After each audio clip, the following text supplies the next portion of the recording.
So we're looking at how mushrooms can be used to make materials like tabletops, chairs. We're teaching students lab techniques and what they can do. They're in the classroom right now looking at some research opportunities, looking at some experiment opportunities on what they can do.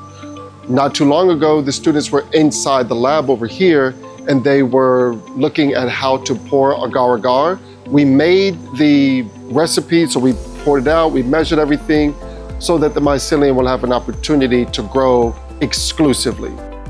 This is all part of a high school science class, and the goal of the class towards the end is to have students do projects where they're able to create materials like this or grow their own mushrooms, cook with them. And so each group is going to do a new and different project and also learn some basic lab skills along with it.